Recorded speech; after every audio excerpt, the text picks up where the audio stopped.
Okay, welcome back to lecture number 3.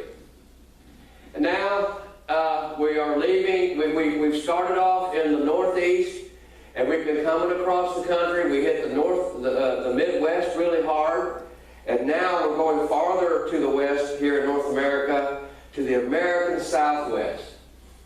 And we're going to start off in the Grand Canyon. And I'm featuring this book here because this is a book that you can judge by its cover. The Grand Colorado, the story of a river and its canyons. And its canyons, right there. And coincidentally, the actual canyon that they show here is the Marble Canyon. This is the lower half of the Marble Canyon, or towards the southern end. Now, what a lot of people don't realize is you've got the main Grand Canyon basin, but there are literally hundreds, well, maybe dozens and dozens of huge canyons that drain into the Grand Canyon. It's not just one canyon. There are dozens and dozens and dozens of creeks and rivers that flow into the Grand Canyon. And a lot of them are supported with springs. You have the Little Colorado that comes into the Grand Canyon also, along with the Colorado River as it comes out of Lake Powell. All right, now this Grand Colorado book was printed in the late 50s, early 60s or so. And we're going to talk a little bit about what it has in it. We're going to go here. And it couldn't be any more clear than that, the canyon dwellers. All right, and then right here, okay, so it had to be in the early 60s. In 1963, additional split twig figurines recovered from a huge limestone cavern in Marble Canyon. Okay, in Marble Canyon. All right, so let's look a little bit down into the Marble Canyon here.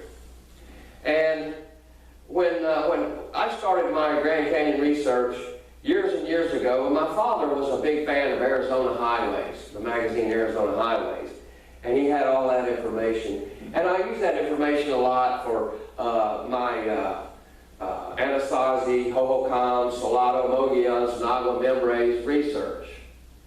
And I showed what they couldn't get to on the History Channel show was they couldn't get down into the Marble Canyon because nobody there had a clue. Jerry Wills, he didn't have a clue about the Marble Canyon. He just belonged for the ride. There was absolutely nothing that he added to the program. And I don't really even know how Jerry Wells and Scott Walter hooked up, but Scott Walter, he don't know anything about the Grand Canyon either. I mean, it's just the folklore. And most of what people knows about the Grand Canyon is just what they reprinted from the article written in the early 1900s from an explorer named Kincaid. All right, but here we have a spot here in the Colorado River, and this is all tillable. This is where a big farm is, okay, and it's very fertile soil. And here we start off with some of the issue. Hundreds of ruins on both north and south rims indicate that many families remained on the plateau and farmed there during the summer months. And he's talking about another trail here. From this trail, it was possible to cross the river and climb out on the other side. Well, see, if anyone had told Jerry Wells and Scott Walter, hey, you know, you got to go down on the other side and then cross the river to get to where it is that you think you want to be, well, they didn't know anything about that. They didn't know. All right? So now, let's look at the cave that is causing so much controversy. Here it is. It's an opening.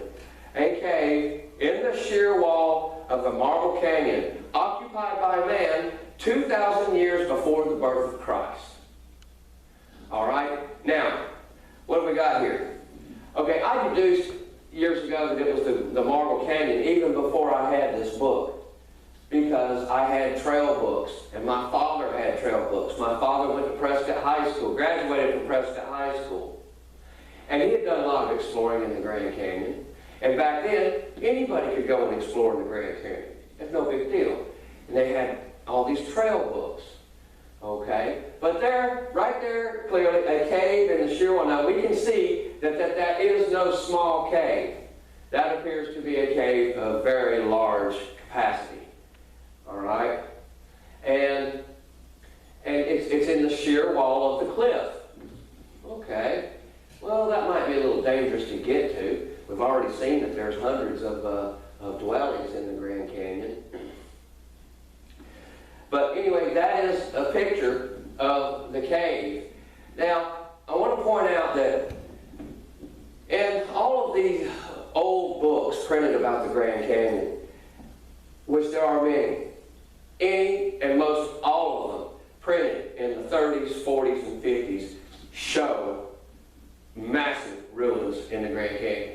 All anybody's got to do is go to a used bookstore and just start buying up every book you see that has the Colorado River in it, or the Grand Canyon, and that was printed before like 1980, and just start buying them. And they're real cheap. Nobody wants them anymore. Oh, that's an old book. Most people don't want an old book. But if you want to see what's in the Grand Canyon, you want to see those ruins physically, and you want a good picture of them. I have another book that I cannot find, but it had this right here in color from a farther away view. All right, so all of these sites were photographed and published. It's no big deal. Well, what happened? What happened? How come everything just all of a sudden went haywire? This is Grand Canyon Treks. This is a book printed, I think, in the late 60s.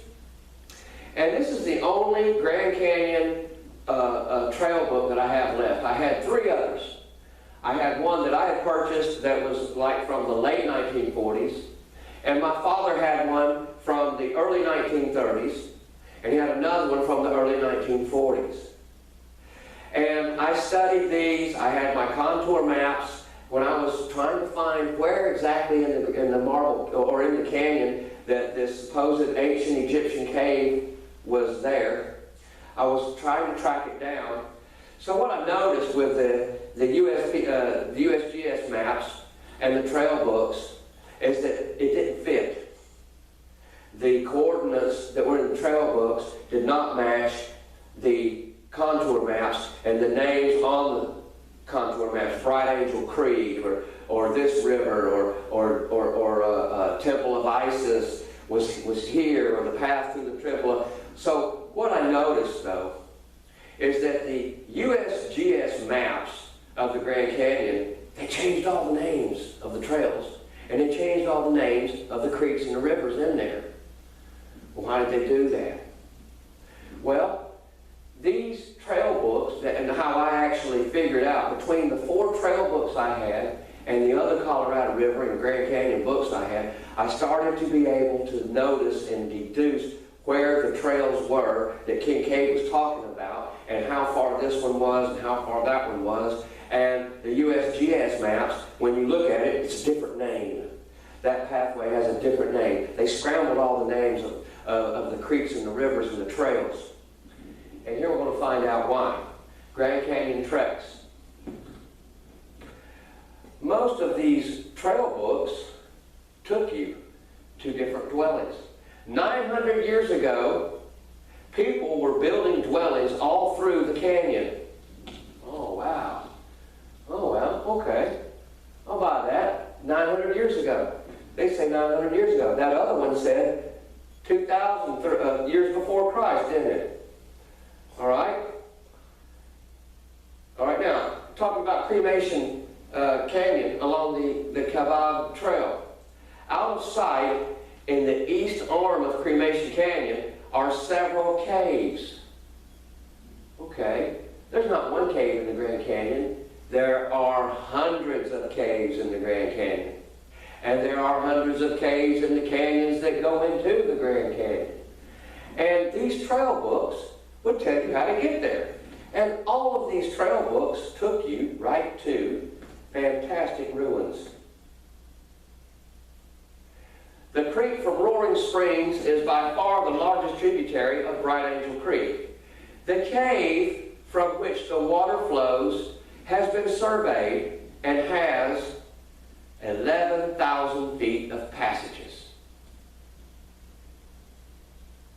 Okay? 11,000 feet of passages. Well, who was there? Cavers were there. But these were Arizona native cavers, and they knew how to get in and out of the Grand Canyon. Now, you've got people that rappel on rocks, but you don't have people that rappel down cliffs that are 3,000 to 4,000 feet high and go back up them again. And I've met some of these guys. You have to basically carry almost your body weight in water, and you constantly have to drink the water, and you constantly have to climb. And the fellows that do that, they're not real tall of stature, but their arms are just absolutely huge. And they carry backpacks front and back full of water, and then they have their gear, and they can rappel up these sheer cliffs. They do it. And the desert and the dry air of the Grand Canyon is not someplace where the novice needs to be. They don't know how to drink water. They don't know how to regulate their water. They have found people dead who have died of thirst out in the desert, and they had 2 canteens full of water. They didn't know. They didn't know. It's not something that the novice should be just jumping gung-ho to do. Okay, but in this one cave here, they found 11,000 feet of passages right there. Okay? Now, let's talk about cremation again. Cavers have rigged a scaffold and explored the hole, but the depth wasn't comparable to the caves behind Thunder Spring and Teepit's Creek source, approximately 3,000 feet and 6,000 feet respectively. Okay, so now we're showing, and now at this point we're at 20,000 feet of caves. Are you following me? We're at 20,000 feet of caves that these trails will take you right to them. All right. Now in Thunder Spring and Teepit's Creek, you can look at these online, and what you'll see is a lot of these passageways that they talk about here, they're all collapsed. It's almost as if somebody, some park rangers or something, went out there in the middle of the winter. All you got to do is build a fire and let the heat get up to the ceiling for about an hour or two, and then pop, these huge boulders just crack and just fall right down. All right? Because some of the pictures that they show, it doesn't look like, to me, that it's that the ceiling has exfoliated or become dilapidated because of time, piece by piece by piece. Looks to me like somebody just threw it in the garbage can. It just, there it all is, boom. And it's hard to navigate now. So I wonder if they did that on purpose. Okay? So what we see is that in the Grand Canyon, you have all these trail books. Because the trail books that I had from the 30s and the 2 from the 40s and then this one, they all had directions and explicit detail of how to get to these ruins in the Grand Canyon. Well, what happened? What happened was people are camping all over it. They're getting down in there. They're getting stuck. Some people are dying. Some people are hurting themselves. They come out with broken bones, broken ankles. And rescue missions are extremely precarious and difficult to execute. So, and then let alone these cavers that was back before ecology was a word. They were trashing out these ruins.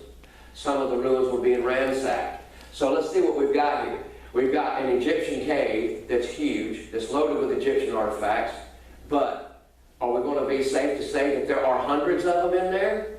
Maybe there are. Maybe there are hundreds of these caves in the Grand Canyon that are hard to get to, that all these people have been ransacking for years and years and years. Hey, let's close it off.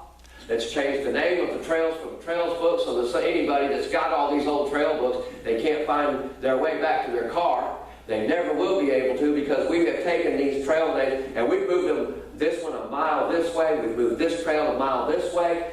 we've screwed it up, and we don't allow anybody in there anymore because it's just too hard to get them out of there. And there are issues with birds flying, and you know, a bird flies into a helicopter or a plane or this or that, and they get chopped up, hurts the helicopter, you could go down. And when you're in the Grand Canyon, in any kind of plane or anything, the sound just echoes through the canyon for miles. And I mean, you can go stand on not just the Grand Canyon, but many canyons out in Arizona and yell and hear your voice echo for several seconds, on and on and on, in a delayed fashion. And in the Grand Canyon now, as many people they have that want to see it, they stay booked up year-round. The planes come in and they land in the bottom of the canyon, and they're there for exactly 10 minutes or 5 minutes or 2 minutes, whatever it is, enough for you to get out and then get back in, the group get back in, and then boom, it takes off, and then the next one comes. It is clockwork. It has to be timed perfect, and they are on a schedule, a real tight schedule. And these aerial tours through the canyon, they're pretty tightly controlled.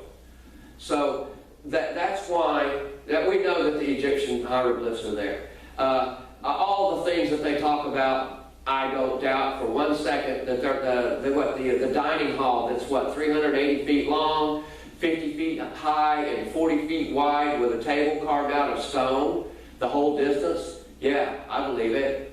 I believe that that's not the only one. Granaries full of grain, tablets with Egyptian hieroglyphs on them, or some kind of hieroglyph. Well, it could be something like we looked at earlier, not true Egyptian, but Egyptian. See, something that's vernacular, something that the common man could have carved without having all these super fine utensils and just having tons and tons of time to execute his craft, like some of the artisans inside the pyramid walls. They got paid good money to take their time and not do anything. And that's another thing when we were getting back to Egyptian syntax, is you can take your time, because if you forget a word, or if you forget an action or a noun, just put it anywhere. You can put it just anywhere and make the same sentence. It's not a clean language like we have in modern English today. So anyway, that is why the Grand Canyon and this thing is closed off. Because everybody was going there, and they were pilfering whatever they could, and it was. I'm sure that they just decided, hey, it's become a madhouse with all these trail books. There were probably 20 trail books from the 30s, 20 from the 40s, and in the 50s on up. There's no telling what kind of chaos they had in the Grand Canyon at any point in time. So we're going to look, though, now at J.J. Brody's book, the Anasazi, which is a beautiful book, expensive book, printed in Italy. I believe this, yeah. And J.J. Brody was the art professor at University of New Mexico at Albuquerque. And he's a brilliant artist. And in the recent article that came out concerning the pueblos of Chaco Canyon, they used one of J.J. Brody's pictures, but it was colored in. Now in this book, the picture I'm going to show you is not colored in. This is Pueblo Bonito. And to me, it's the best shot of a reconstruction. Okay? Now, that, to me, if that existed today, that would be a very modern, futuristic-looking building. And it is a fantastic complex. Had gardens, irrigation, had all these kivas, what they call kivas. They're round, sunken rooms that go down, that go down below the earth. And some of them are propped up, like you see here, that centerpiece there, right here, where it goes through here. This is elevated, and it has a kiva. Well, that kiva probably goes on down into the ground. But here, you'll see fire coming out of that kiva there, okay? Well, I just want to explain that if you have a fire down inside one of these kivas, you're going to be dead in not too many hours. Your oxygen's going to get eaten up. There's going to be nothing but carbon monoxide. And so what they determine is that these holes in the middle are where they would put a ladder. And people would walk out there, climb down the ladder, and underneath the ladder they would have a fire going. Well, that doesn't make any sense for several reasons. All right? I don't think that somebody that lives here is going to climb down the ladder and smoke. It's going to make you cough. And I don't think that there's going to be any fire at all in any of these kivas. I would believe that the entrance in and out of these kivas would be right around the edge, right around the lip. So you'd have a ladder, because that's where you have a good, solid, firm footing to access ingress, egress down into the kivas. And I would think that if they ever had to heat these kivas, what they would do is build a fire, put stones in that fire, and then throw the stones down into the kiva to keep warm instead of building a fire. I believe that anyone, or excuse me, the experts who say that fire was inside these kivas are just sadly mistaken and don't know very much about physiology of repeated inhalation of carbon monoxide. All right? So they don't know what they did in these kivas. These kivas are a mystery. There's just all kinds of kivas. These round, well, they could have stored water in them. They could have done many things with these circular rooms built into the ground.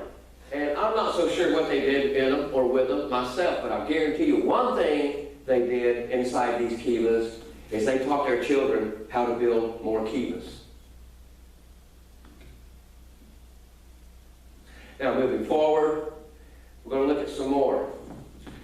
This is a book, beautiful book by Norton Skull called The Cliff Dwellers of the Mesa Verde. Mesa Verde is in the Four Corners region. And just like Chaco Canyon, it's a massive, massive civilization. You have Fairview House, you have Cliff Palace, you have Spruce Tree House, you have all these wonderful, wonderful, amazing settlements built right into carved right into the cliff walls, or a flat place underneath a shelter where they built bricks up. And at Cliff House, or Cliff Palace there, the main attraction at Mesa Verde, inside the little tower there, you can look in it, and sure enough, there is a pyramid, a painting of a pyramid up in towards the top of it. Well, where did these guys get the idea to paint a pyramid? I don't know. But this is a fantastic book, and I could do an entire lecture just on this one book. But I'm going to jump a little bit here. I'm going to show you that it's printed in Stockholm, Sweden, and in the late 1800s. And the word Nordenskjöld, if you're ever become familiar with that, the Nordenskjöld family is just absolutely known all over the world and notoriously famous for discoverers and explorers. And I've never met anyone with the last name of Nordenskjöld, but I would ask them, hey, what are you doing in life? And if you're not doing something that's just absolutely kicking, I would kick them. Go do it. Read. Do you know anything about your forefathers? Because there is just discovery after discovery that the Nordenskjöld family has made. And in this book, which is it's about an inch thick, the reading of it is very technical, very concise, very detailed, and it's an excellent book. Like I say, shows all kinds of things, and it basically reports what is found. It doesn't give you all these hypothetical theories about this guy must have done this guy must have done that, on and on and on. So, in the back of the book is a section called Appendix, Human Remains. It's not listed in the table of contents. And a lot of people are not going to get that far in the book unless you're really into it and you're a bookworm and you read several hundred, thousands words per minute, that you're going to get this far, because this is by a different guy, G. Retzius. Human Remains from the Cliff Dwellings at Mesa Verde. Well, there again, we can just pretty much judge this book by its cover, can't we? Well, in the back of the book, shows skulls. It shows all kinds of skulls that they found there at Mesa Verde, and however they were buried. And the skull on the top of the left is the same as the skull on the bottom of the left. It's just a different angle. Same for the skulls on the right. That's a front view. This is a side view. And even back then, these people, these scientists, thought that these were peculiar. And they wanted to document these skulls of these people. Let's look at some more of them. Here's one here. And that's him. This is the same guy. You see him here. And then you see him there. And here's another one. And you see the suture lines are different. These skulls are, they don't appear to be formed later. They appear to be somewhat, they don't seem like they've had the board strapped to them or they've been turned flat. They appear to be skulls. All right? See, because the suture lines, they're all over the place. See? They're just everywhere. All right? And we keep going. Ooh. Ooh. Well, guess what we have here? Doesn't that look like the Star Child? I'm just going to say that. All right? Now, the Star Child, the one that you see now, I guess, is a replicated piece of art. But I remember back in the late 90s, the Star Child had teeth. And I was wondering, like, well, maybe if somebody did a little bit of research, could the teeth from the Star Child be anything similar to this? And if the teeth are the same, then we have a provenance for the Star Child. Then it didn't come from Mexico. Maybe it did, maybe it didn't. Here's another one. And now we're going to go to some of the bigger complexes. This is from the Casa Grande. And I just want to point out that I'm not going to get into much of those skulls. I wanted to show that because it was similar to the Star Child that has been such a big, big hoopla over nothing. Over nothing. Because in one of my future presentations, I'm going to show you a whole graveyard full of them that they found. A whole graveyard, an entire cemetery of nothing but the Star Children. So it's not Star Child anymore, it's the Star Children. But this is this comes from Casa Grande, which is a huge ancient settlement. Oh, I think it's about 25 miles south of Phoenix, Arizona, on I-10 there, south of Chandler. And it's just off the freeway, not too far. You can go and see it. And of course, it's got my notes, because I was always trying to figure out what was the standard of measurement that these people used. I figured that to have such a discipline, to have such massive buildings and walls, there had to be a standard of measurement. And it had to be something that everybody had, that everybody could use.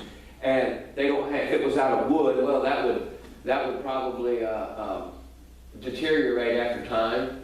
And shoot, if these people had a piece of wood, maybe in the wintertime they would burn it to stay warm. But after all of my research, I determined that the standard of measurement that these people used was 10 times 2 fingers. And they used that as their standard. You can do it quick, you can do it fast, and everybody can do it. And because my fingers are larger than theirs, mine comes up to a little bit more. But when I measured their doorways, when I measured their windows, when I measured the thickness of their walls, that are all uniform, all perfectly intact, that's the determination that I came up with, that they were using 10 times 2 fingers. And this is a huge settlement here. And if you see that the compound, this is several hundred feet one way, and I think it's like 180 feet the other way. All right? So north and south, it would be, what, 300-400 feet, and then the other way, I think it ends up being right at close to 200 feet. So this is a huge building, massive. And it's obvious that a lot of people live there. And where you see the shaded area not excavated, this whole compound is surrounded by a huge wall. And they say, well, who would be out there trying to fight and get in here? I don't believe it was a defensive wall. It's overdone. And I was out there several times. And I believe that what that wall was for is to just simply keep the wind off of the land, the property inside the enclosure so that their kids could play. Because that wind just blows hard, and it's hard, and it will give you a headache. It'll blow your hair. It blows the dust. And if you're not behind you, if you're out there around the site or anywhere near this site, okay, and you're away from the walls, the wind is just relentless. Now here at Casa Grande, this was a huge settlement, and there were other buildings. This is Compound A. There were other buildings all around it, okay, just massive, all right? And this is another favorite ruin of mine. You can see the kivas in it. It's called Yellow Jacket Ruin. It's in Colorado.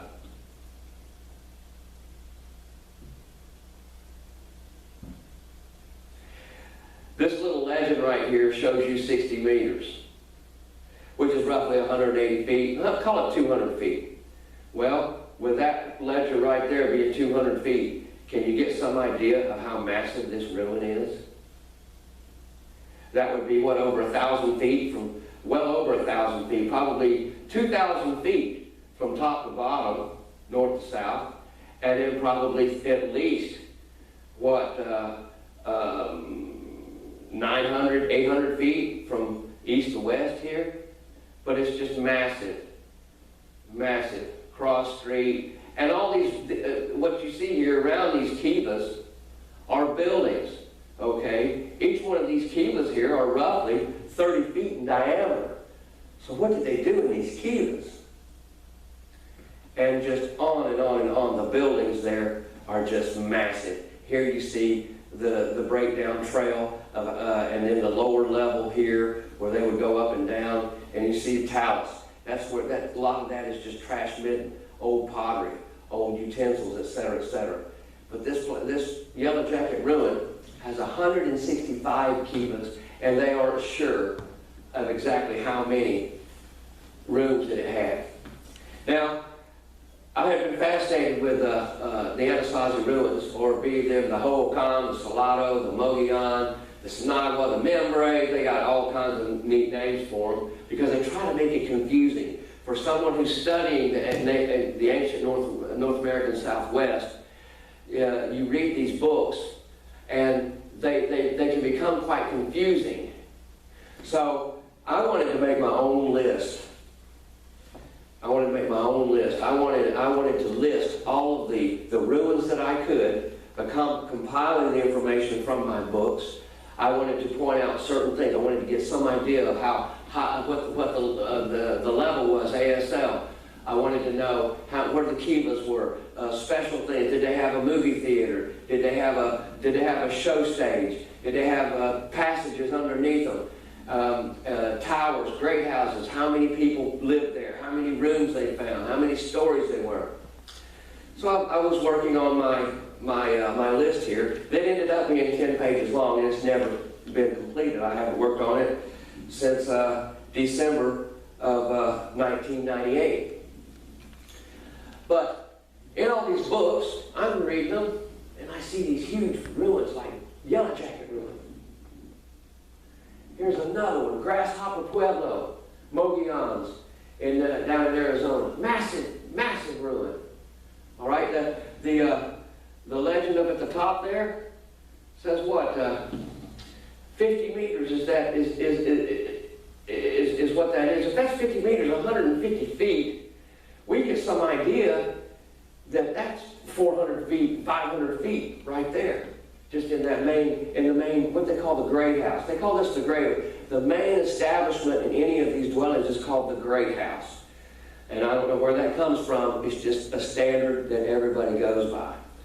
But this right here looks like a pretty great house to me. And there's other settlements all over the place. In Casa Grande alone, there's like over 20 settlements, 20 different buildings and places where people lived. And here's another one, Grasshopper Pueblo. One of the large mountain pueblos. One of the large mountain pueblos. Okay, and here's another one, the Puyi Pueblo, okay? Had 1,000 rooms on the ground floor. And there are even rooms Here's a layout here at the top of it. But even still, there were rooms all along inside this cliff here. You see the ladder there? You can see some kind of, I can get some idea of how big this ruin is. And I'm adding all my data here, making my list. And something peculiar pops up. In two of these books that have these huge ruins in them, they talk about the really big sites, the really big ones, the really big great houses, the really big establishments, like Chevelon and Chavez Pass. Chevelon and Chavez Pass. Well now, where's Chevelon and Chavez Pass? Well, you see here, here's another one, San Canyon Pueblo, again, Arizona.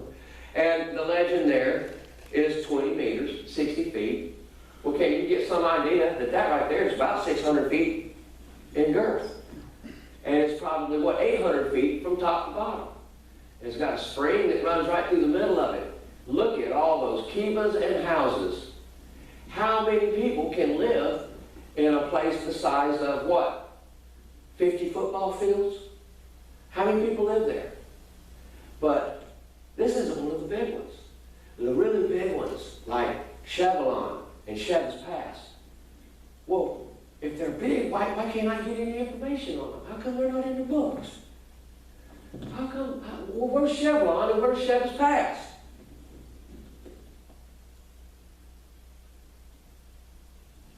Okay, here's a Delorme layout of Arizona. And what we're going to look at right here is section number 43. Okay?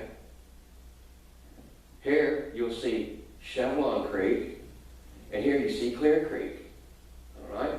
Here's Winslow, and this is I-40 coming down through here. Okay?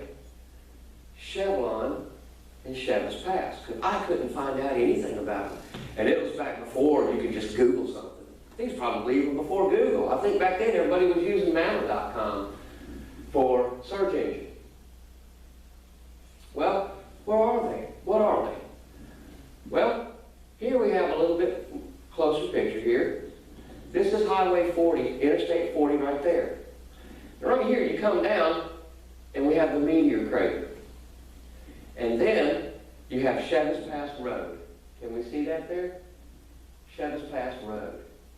You come down this road here from the south, and you constantly 24, 25 miles, and you're constantly going up in a slow, steady grade the farther you go.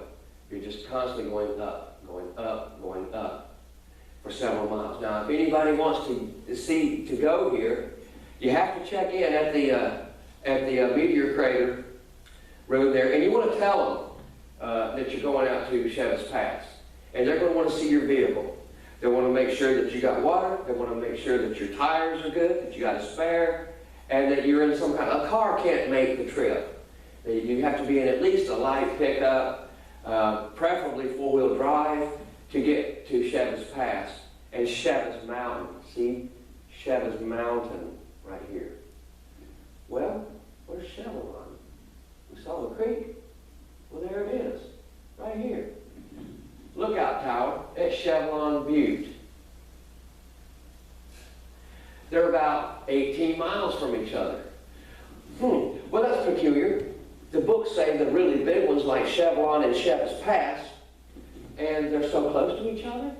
Well, what's the mystery here? Why isn't that in the books? Why doesn't somebody go out and put it in the book like this? It's got everything in Chaco Canyon, everything in Casa Grande, everything in Yellow Jacket Ruin, everything in so many books here. These commercial books, I buy them at the museums. I bought them at the sites because I visited probably over 100 sites out in the American Southwest, and I want to know what's at Chavez Mountain, Chavez Pass, and Chevelon Butte. I want to know. I want to see it with my own eyes. If these books are saying, I'm looking at Yellow Jacket Ruin, and I'm looking at this massive ancient civilization, and they say that that's not even one of the big ones, but these two are the big ones, what's the story there? Okay. This is the USGS map coming into Chavez Pass. I took it upon myself because I said, I want to see these. I'm making my documentation. I've read all these books. I've underlined, all of them have my underlines in them, my notes, my annotations, and I want to see Chavez Pass. And since I can't find anything on it, I'm going to go document it myself. I'm going to go see what there is and see if it's worth documenting. And you'll see the road comes down into Chavez Pass this way here, all right? And this pass right through here is Chavez Pass. Comes in right here, and then it goes out. Well, to the east of Chavez Pass is Chavez Mountain. And then you'll see the top of it is relatively flat. It is a butte. And you see the dark brown right there? That is a cliff. All right? So now we're going to go back over here to the west side. And you see the two blue dots there? That's where we're going. And you can see a foot trail there. And you can see a couple of other settlements here. Well, I said, I got to get there. I'm going to go check it out. I had time. My job took me through Flagstaff, and I had a lot of free time in Flagstaff, and I was going to have a couple of weeks vacation, so I just decided that's what I'm going to do. I'm going to check this out. Well, here's a good shot to the east showing Chavez Mountain. All right? I'm standing on the western side of Chavez Pass, taking a picture of Chevelon Mountain. All right? This is a picture of the north side. And right here is the north face of Chavez Mountain, right here. All right? And here's the another butte. But I'm giving you some idea of the landscape there. All right? Here's another picture, very close to the same thing. Now, this is a picture of south of Chavez Mountain. And guess what that is? It's about 18 miles out there. That's Chevelon Butte. Oh, okay. Which is right here. All right? They're 20 miles away from each other. They obviously knew each other. You can see, I can see your house from my house. I can see your house from here. There they were, and here they are. So now the peculiarities are starting to come together. We have Chevelon Butte and Chavez Pass that are supposed to be the largest of them all, and you can't find anything about either one of them, but they're neighbors. They're neighbors. Well, what's the mystery here? Now looking down towards just one little settlement, there were 23 ancient building sites in Chavez Pass and Chavez Mountain. Okay? And this is one of them. I'm looking down on it, and there were what we call pit houses all around the base here, and it had a great house right here on the top. And it was just a small one. It wasn't nothing much. This small one, all right? And all down through here was just massive pit houses and places where you could definitely tell there were ancients living there. And this is looking down at Chavez Pass, the pass that the Mexican Chavez had taken a party into and through Chavez Pass back in the early 1800s or so that gave it its name. And this is the road, and then you end up parking somewhere down a little bit more. Now this is a picture of me walking across a plaza. Now I wanted to show a picture of that because I'm actually there. I'm not stealing somebody else's pictures. These are my pictures. And I had a friend take a picture of me so that I could see. So you can actually see this is a pretty big place. And that's a huge plaza. Okay? And then I start investigating the walls. The blocks and the bricks and the rocks that they built their houses with were just absolutely huge. And they were so heavy. Where did they come from? They're so large and heavy, there's no way to get enough human beings around it to even think about picking them up. How did they do it?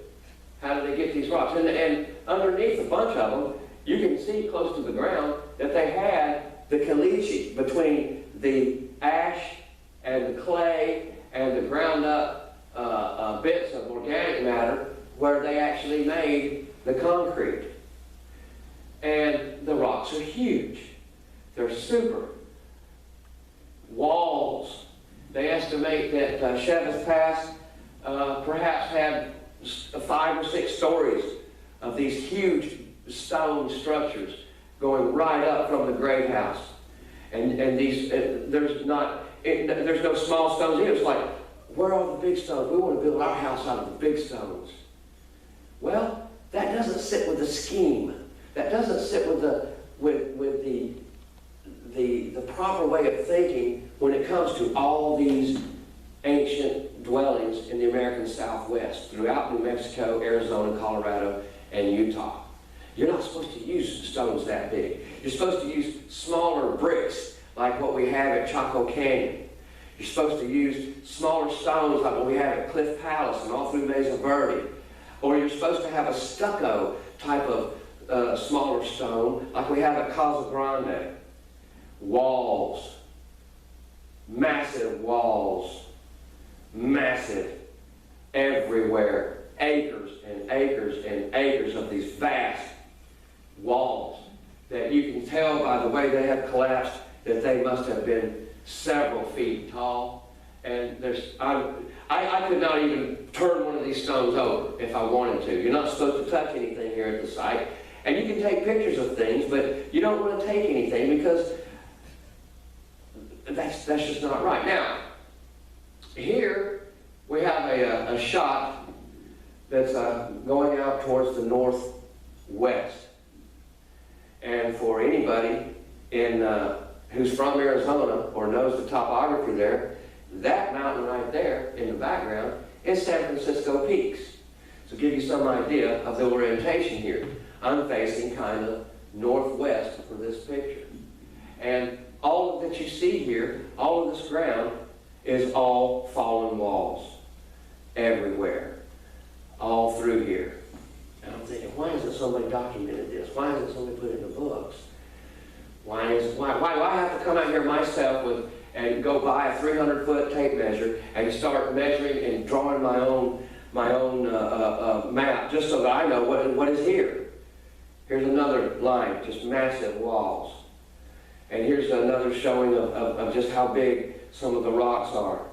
And just on and on and on. Here's another. And these are not the same walls. I never took more than one picture of a wall or 2 walls. I tried to get as many walls in one picture because if not, I would just have an entire photo album, which I ended up with, of all these walls. And on this particular ruin, I could do an entire program just on this ruin with the information that I gleaned in the 2.5, 3 weeks that I was actually there every day. And it was over a Thanksgiving weekend. I had some vacation time. I put that in with Thanksgiving. And because it is so fascinating, I became fascinated with it, became infatuated with this ancient ruin, if such exists. Now there, it looks like a little pool, but it's actually just a dried puddle of sand, and it kind of gives a reflection. But I'm showing down, and you see all these huge stones scattered about. And these used to be parts of rooms.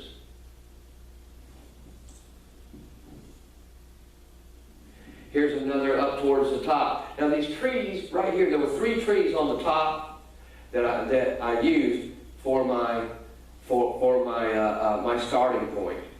And I would always shoot my compass readings to get my accuracy with my walls and my buildings from those 3 trees. Now something that is a real good issue here is if you look at the lichens, they say that, oh, this civilization vanished in the 1300s. Does that lichen there look like it's 1300s to you? Looks much, much older to me. Much older. Let's continue. This right here is a good shot of showing where the stone, how the stones fit together on the bottom, and the caliche or the stucco or the concreted substance that they used to hold the building together over a period of time. I'm sure that when the people lived there, it was a constant maintenance nightmare, but at least they had something going for them. And you can see how it's washing out here towards the bottom, but it's still intact. Even after hundreds and hundreds of years, it's still there, and it's in pretty good shape. You know, some of the walls, if they had just been kept up, it could still be happening. I'm sure of it. But it's just so massive. And the stones are so massive. Well, why isn't there anybody doing anything here? Is it because it's so far away from the road? And here you see some more of the wash, how they did right in here. This area right in here is caliche that is stucco that's washed out. Here's some more of it right in here. And right up here is where that last picture was. Because I just thought this wall here was good to show how the concrete came together. And this right here isn't a pocket-sized stone. That from there to there, if you judge by that, that's probably about 3 feet right there. If you think that right there is probably 2 feet long, that's probably 4.5 feet from that end to that end right there. And look at how overgrown the lichens these stones are, some of them. They're just very old. This place, it's not making sense to me. Not making sense. Here's another massive room with walls all around it that are still together. This wall here is probably about 6 feet, 7 feet tall, even still today. Well, back in 98, 99. And here's another shot on towards the northwest. There's like a ditch that starts at the top of the butte where the great house is, and it goes down into a ravine.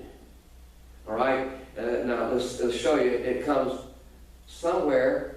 You'll see it comes like right through here, and another one kind of meets up with it over here, and then they go down into this ravine over here and then out towards the northwest.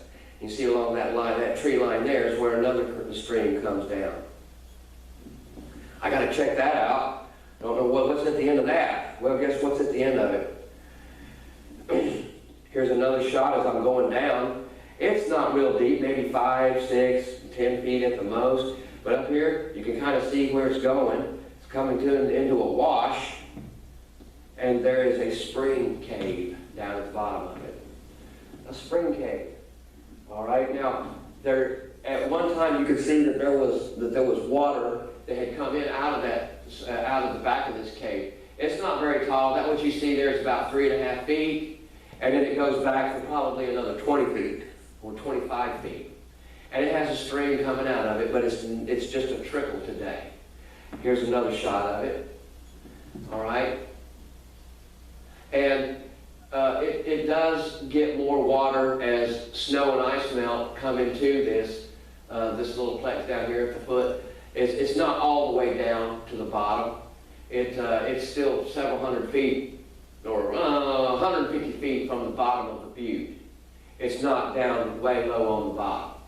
But it's a place to keep water cool. The water runoff, they had it down. And I'm sitting going, why? I mean, this is totally significant. Why isn't there anybody that has done anything with it? Why can't we see anything? Now, here you see the trees along the top, the 3 trees, center, left, and right, that I used. And that area there is where the great house was. Massive building. Here's another shot looking off down towards the north. Now I'm going to zip through some of these. Here's what appears to be a plaza, what I call a plaza. And you can see there's a long wall here. There's walls all along here, all along and back and through here. Wow, this place is over half a mile long. Here's another shot of a wall. And look at the lichens all over it. And it takes years, and I bet you if I went back there today and with these pictures, that these lichens haven't grown very much at all. Here's size, showing the size against that tree of some of the boulders that this great house was built from. A lot of them are half the size of a Volkswagen Bug, and some of them are half the size of even larger cars. How did these people move them? How did they carry them? They came from the butte there, and and they were moved. Some of them were tooled and broken. And you start to notice the pottery. Pottery everywhere. It's almost like the mountain is made of this pottery. What do we have here? We have what we call Gila River polychrome, which is very similar to Salado polychrome. And that's some of the books I don't have here is all my pottery books. The difference between Salado polychrome and Gila River polychrome is 40 miles. It's exactly the same thing. But the scientists and the anthropologists, they can't call it the same thing. Even though it is, they said, well, let's confuse it. Let's make it confusing. And I used to trip them up too, you know. Was that Salado or Gila River? Well, I don't know. They don't really know much. They don't study these books like I did. They don't make comparisons. They don't open up 3 or 4 books together and then try to go through them and try to learn from them. But this is clearly Gila River polychrome. And here's Salado polychrome, some more polychrome. But oops. Here shows how on the ground is just thousands and millions of pieces of broken pottery. You start to see that everywhere you've been stepping the whole time that you've been there is all on crushed pottery. There's crushed pottery everywhere, all over the place. There must be 100 pieces of broken pottery just in this one picture here. And you can tell by the twigs that's probably less than a foot by a foot. Aha! Now a few things are coming together. Here's 2 pieces of pottery here. Well, this is clearly membrane pottery. And so is this one. But here we have other pieces of polychrome. Wait a second, hold it. Here's a mixture of the cultures. And then the light comes on. Click. These 2 ruins don't fit the pattern. They don't fit the pattern of what we are trying to say in all these stacks of books here. They don't match. All right? Here's some more polychrome pieces. Where'd these come from? Well, obviously, these guys knew everybody, and everybody knew these guys. So it puts a lot of strain on the migration theories of the Anasazi, Sinagua, Salado, Mogollon, and Membrace people. It throws a wrench in the works when it comes to their migrations, because these books have the silliest migration patterns that you would ever dream. All right? Because here we go to some of the petroglyphs, and they're not in any book. They're not in any book, and they never will be. Here's some more petroglyphs. This looks like some kind of dog facing something. Could be a ram. I don't know. Could be a ram. Probably. There's more rams out there than there were dogs.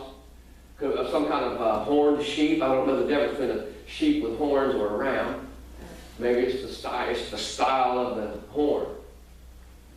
But as I started documenting the petroglyphs, I began to realize that once you start looking for them, you start finding them behind every tree, every rock. And it looks like certain artisans had their own rock. Because you'll see a rock that's got a petroglyph on it, and the other petroglyphs you see, they're in the same style. Like this rock here, there's others off to the left of this petroglyph, but you're not going to be able to see them just with the camera quality that I had at that time. Here's another one. A lot of the petroglyphs appear to us to have no meaning, but they must have had a meaning to someone, otherwise they wouldn't have spent the time to perform them. Now here, this is, I think that right there is Thanksgiving Day of 1998, 11/24, or close to it. That looks like a duck on a motorcycle to me. I'm just saying. You can't really see it that good, but somebody wanted it to be seen. It's certainly not like it.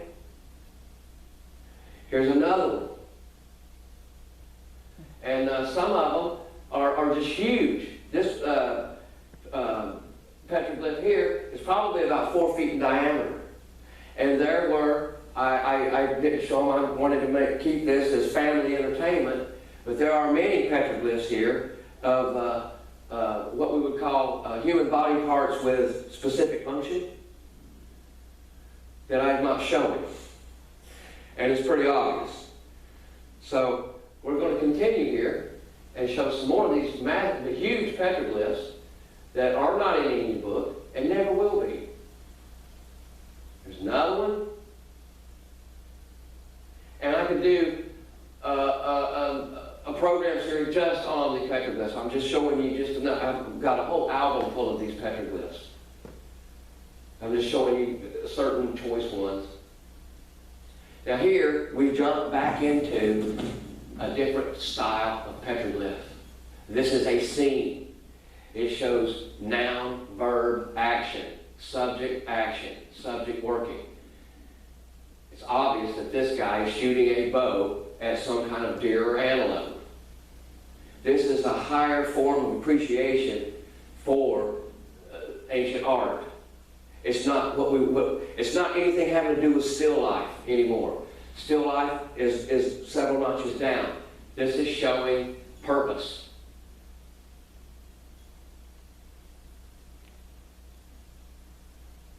And that to me is obvious of what that subject matter is.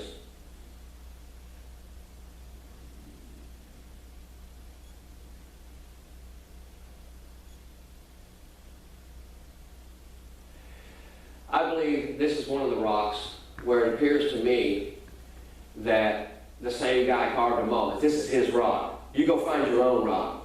I want this rock. This is my rock. And how long it ever took him, because this is a very tough, hard, black, basaltish type of rock. Very dense. It's akin to a granite. It's super hard, super tough. But you could also see where others had come along and actually chipped many of the petroglyphs off. There are over 100 places where it was obvious to me where somebody had hammered and chiseled off a huge petroglyph. Or another way to do it is drill in behind it, put some water in there, and when it freezes up there. Because this whole settlement here is at 6,900 feet ASL. There were many times I would be out here documenting this ruin, and I was above the clouds. I could see the clouds down lower into Chavez Pass. And as you're going up from the meteor crater, you're steadily climbing in your vehicle. You can see the vegetation line. It's like you cut it with a knife right there. Boom. There's a new kind of vegetation. Then you go for another 3, 4, 5 miles, and you're up another 500 feet or so, and boom, there's another line of vegetation. And that's how this went.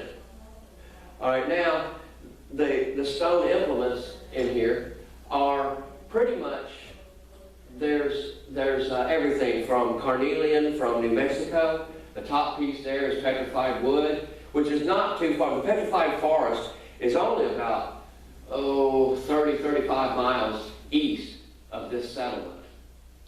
And there's some nice shots of some agate that are from, and quartzite, just stuff from all over Arizona, but that's not fitting our pattern. After I had done my documentation, and after I had put everything out on graph paper, I went back to the U of A there or Arizona University there at Tucson. And the lady there, Mary, who's the librarian there, we looked, I said, there's got to be something. And I did find something on Chavez Pass that had been done previously. And found it, and it was extremely obscure. We found it took us probably over an hour to find any information on this ruin. And I would show you today my layout of this ruin, but it burned up in one of the fires that I had. I've lost all kinds of books and stuff due to fires. And this is what they had. NUVAKWEWTAQA. Well, can't really pronounce that too fast, huh? And if you Google that, nothing comes up. And it never will. Let's look at this a little closer. All right, you see the Great Plaza here. Now, I had found and documented this reservoir here as a reservoir. And right along here is a patio that has a stucco type of lettering down in it. And when I started my graph paper, I did this wall here. I made this wall along here my straight up and down. I was going to measure everything off of this wall right here and then orient the entire map later north and south, right, which would have been a lot easier for me to keep track of. And right here, where I thought was a plaza, it was a cemetery. They've got it listed as a cemetery. And in the book, I realized, which is a thin archaeological book, there were like 25 students and professors here over like 2 summers, and they did all of this. I was there, one person, for 2.5 weeks, and I noticed many things they didn't. Okay, right here where this building is, there's another building over here, and there's other buildings down here. Stairway and spring complex. Here's that wash that I showed you where I went down. There's houses and dwellings all along it, which I can see. And there are other houses along in this way, in this area right here. The petroglyphs are all over through here. And there's just huge rocks that have petroglyphs over here. And look at the size of this great house. This truly is a massive building. Now these 2 little reservoirs back here, I did not notice them. They're overgrown now with trees. If I went back, I could probably find them. But inside here, it almost looks like there was a catch for water in this area. That maybe they had a roof on this area that the water would come into here, because right here is like a step channel. And that channel could have come down to here. Now what that could have been for some type of toiletries or some type of rest facility for sanitation.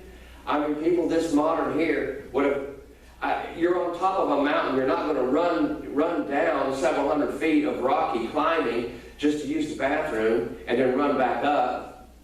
That doesn't make any sense. Doesn't make any sense at all. So I am suspect that they had rest facilities there, and that they may have actually had plants there. And each one of these lines that you see here on the contour lines, here's this 6,500 here, 6,525. And then you go up here, 660. It's going to be 6,600 feet ASL. All right? So between here and here is 100 feet. So, and that's a pretty good climb. If we see that this right here is 80 meters, and that right there is going to be 150 feet at the most, or 130, 40 feet at the most, that's a heck of a climb. You can get some idea that that's a heck of a climb. All right? And online now these days, you can type in Chevelon ruins, and you can see Chevelon. And the great house looks about like this, but this is the largest of all the ancient ruins that I have found, either myself on foot or anywhere in the American Southwest. Chavez Pass is an incredible site. You can go and see it. You can make your own explorations. And it's never going to be in the books. Now, what I showed you about Chavez Mountain to the east of this area, Chavez Mountain is extremely difficult to get to the top of the mountain, but I did it. I wanted to see what was up there. All right? And I climbed it, and then I got past the cliff, and on top of Chavez Mountain is another massive ruin. I mean, it is so large, but it's so worn out and so dilapidated that you can't hardly make anything out. You can't. You can see that there are square rooms, and that they go for hundreds and hundreds of yards, but you can't really tell that much. The same, there's pottery everywhere. Well, Chavez Mountain, you know that's never going to be in the books because logistically speaking, it's just absolutely impossible. You can't get up there and get back. I mean, I would take my lunch and eat and drink and take everything. I took all my trash out and out with me. And I never took any pottery or any mementos or anything because I was like fascinated with it, and I was ticked off that I couldn't just read it out of a book, that I had to do it myself. And this book here, even with NUVAKWEWTAQA, you're not going to see, this book's never going to be available anywhere. It's not going to be available anywhere, except in the library of the university. That's it. And I would suppose that at Chavez Mountain, the ruin there is so big, it would take so long and so hard to get to. Why not just let some people go up there and camp for a while and that are really gung-ho? It wouldn't take more than a week if you had 5 or 6 people that knew what to do working together. What they did to provide this was they took like 4 or 5 groups and they gave each group a certain section. And wherever those sections came together, the group that's adjacent to that group, they put it all together like that. They didn't have just one group working the whole site. And I believe that that's why they missed so many of the buildings right in here and over in here too.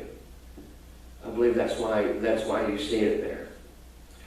So the ruin doesn't match what they are trying to pass off to the public for their history of the ancient Anasazi in North America. As long as you keep Chavez Pass and Chevron ruin out of the picture, then it all makes sense to them. You throw these 2 granddaddies in there and none of it makes any sense at all. And that's why these 2 sites will never ever be commercially publicized, or there's never going to be an elevator there. And that's why. It totally throws everything amok. And that concludes session number 3. And I've just got some more pictures of walls and some big stones. There's nothing more, just stuff that I culled. And I hope that you've enjoyed that, and I hope that it has led some to want to make some adventurous trips. Thank you.